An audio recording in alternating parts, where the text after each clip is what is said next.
The Forum at 8 with Xolani Gwala. Dr. Rakumedzi, are you surprised at what happened at the University of Venda? Well, I'm not surprised because this has been an ongoing challenge. However, there's been no noticeable increase in the last 6 months. We have been observing this trend for some time. That is why we offer verification services at Umalusi, which we want to appeal to employers and to universities to utilize optimally so that they don't have incidents like these. Well, what do you mean you've been noticing this for some time? Are you implying that there are other universities as well that may have a similar problem? No. We have not come across any universities. Just to illustrate the point, in March alone of 2013, we verified 25,000 certificates. Of these 25,000, 200 were fraudulent.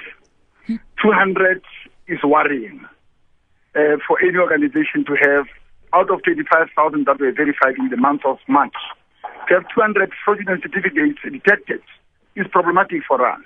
So that was all in March alone? All in March alone. Now, the problem with that is that your spokesperson earlier on said to us that fewer universities are fact-checking with yourselves. So it implies that there could be a lot of people that are going through the system without being checked. The universities can register with us for verification services. It is up to them to do that. We don't compel them to do so. We have a service available to them. I'm aware that some institutions already have a contract with us for verification, but it is not all institutions that do have such an arrangement. Yeah, but the point I'm making is we heard Lucky Didaunyana, the spokesperson of Umalusi, saying, unfortunately, not all universities check with yourselves. So if in 1 month you found 200 fake matric certificates out of 25,000, then it means a whole lot of matric certificates out there may be fake but have not been checked with yourselves. Are there any other places to check the authenticity of these matric certificates other than yourselves? There are a number of verification organizations who interface with Umalusi, because Umalusi is the custodian of all the data. It's not only universities, it's a number of many other institutions. Universities could be working through those organizations, but there are universities who are working directly with us. And I'm saying if universities are not working with any of the agencies that have a contract with us and are not working directly with us, that would imply that they are confident that their processes are tamper-proof, in terms of how they scan the certificate, how they check the security features of the certificate. Because the certificate but how is that possible? Have got security features. But how is that possible if they don't check it with you? How can they be tamper-proof? How can they know if they don't check with the authority that has got all the data? I do not want to speak on their behalf, and I don't want to compel them to be verifying with us. I cannot force them to do so. If they are not checking with us, then they should be able to answer why are they confident with their processes. But do you have a view about whether there could be any other place where they check other than yourselves? I mean, I know you're saying they could be using agencies, but if they don't use agencies, then it means they take people who don't have matric. SAQA is South African Qualifications Authority, is another body, but even SAQA itself would still verify with Umalusi. SAQA itself has got a contract with Umalusi for verification services. Right, let me bring in my other guest then. You have a situation here, Mr. Daga, where you may be funding people who actually are not deserving. Yes, Kalani, just to give a brief background, this matter has been brought to our attention by the Department of Higher Education and Training, and we're working with them in terms of getting into the root of the problem.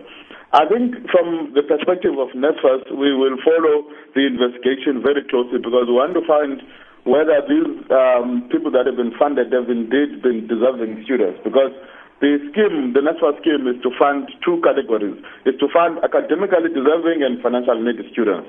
Therefore, if these individuals were not academically deserving, therefore there should be implications in the system. Our bursaries, they carry an incentive, which means if you do pass, you will then get the credits, which means if the university through its own investigation processes then determines that these were not indeed valid passes because they were not even supposed to be at university, then there will be implications in terms of the bursary conversions that have taken place in our system. We'll have to work with the university and mainly work with the Department of Higher Education and Training, because the issue of fraudulent matric certificates, as it were, does not only affect the financial aid, it has got broader implications. As you have alluded earlier, there could be people that are already working that have got these matric certificates. But for us as NSFAS, we're concerning ourselves with the funding decision.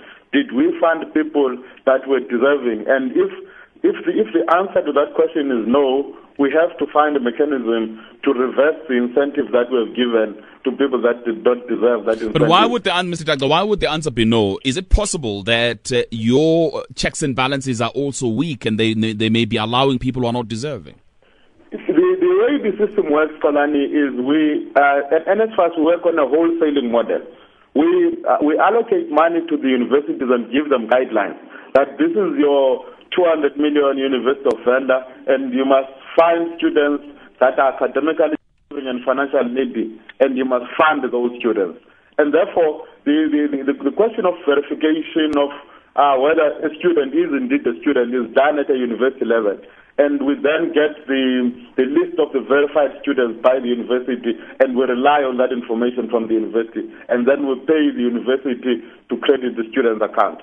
Mr. Kuboni, let me bring you in. Perhaps talk from your institution's point of view. Firstly, do you have these problems? Have you identified these problems at all?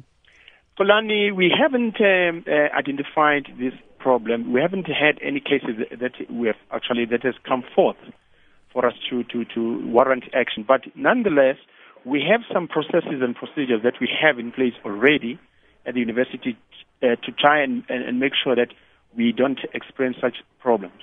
I'll explain this process in a very briefly. Mm-hmm. Firstly, when students are applied at VUT or Valley University of Technology, normally will require statements, or probably they'll apply based on their reports. Mm-hmm.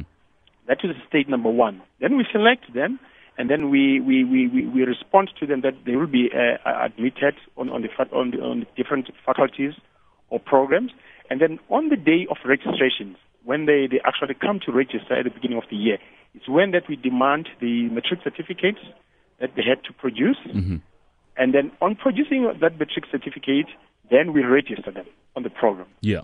What happens immediately after that? The students will be then run about March, April.